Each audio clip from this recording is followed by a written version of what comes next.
Well, we're moving now to studying the first followers, the 23 books in our Bible that go after the Gospels, but go from Acts to Revelation. And we have to really then study these first followers and what they are writing about.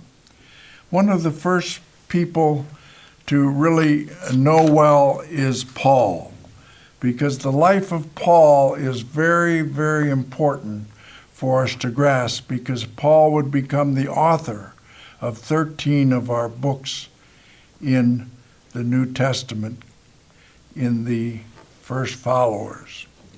Paul was born about the same time of Jesus. He was born 4 years after Jesus, and he studied the Hebrew Scriptures.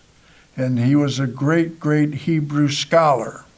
And we'll all remember in Acts 9 who would meet Paul on the road to Damascus. He was named Saul at that time, but he was met on the road to Damascus and converted and won to Jesus Christ. And he became the great apostle Paul, who would have great missionary journeys throughout the Mediterranean basin, and he would minister to many synagogues. And we have 13 books of the New Testament that are accredited to Paul. So it's very important to know the life of Paul and to know that he had 3 missionary journeys, and he was imprisoned many times, and the shipwreck that he had, and how Paul would be eventually crucified in Jerusalem by Nero, and what his life would be. It's often thought that Paul really translated into justification by faith the great teachings of Jesus Christ.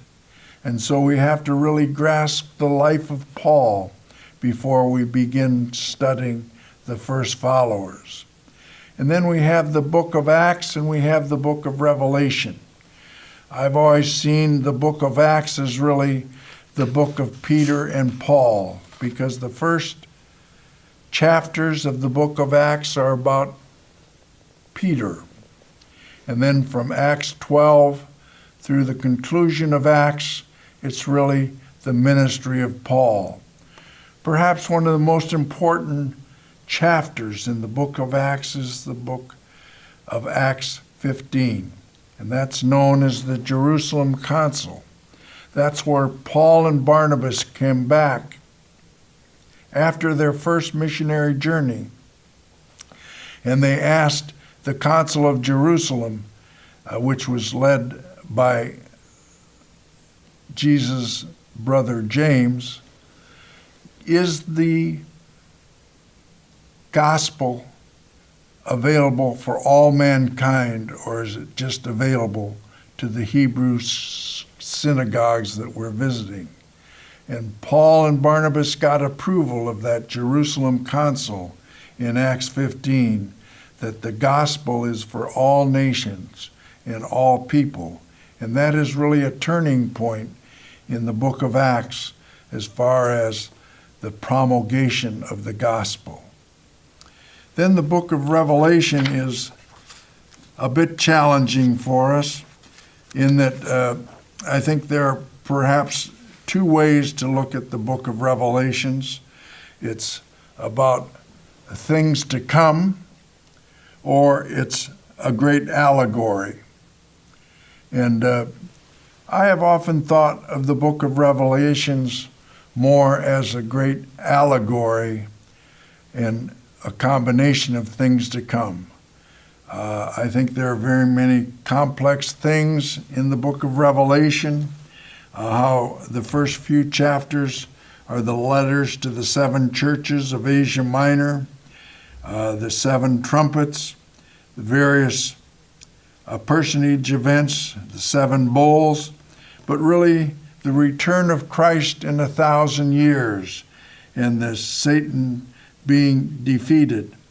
The conclusion of the book of Revelation is so important, and that in the end, God will rule, and he will return with his Son, Jesus Christ. And so I've always thought of the book of Revelations as a great allegory.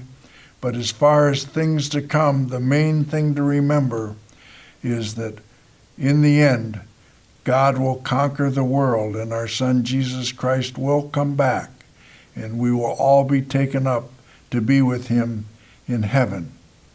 So as we think about the beginning of the epistles, we have now covered the bookends, the book of Acts and the book of Revelations, and we've highlighted the life of Paul, the great Saul who became Paul, the great apostle and missionary of the early church. It was Paul who traveled the Roman roads and reached the many cities and wrote 13 letters that are the centerpiece, really, of our epistles.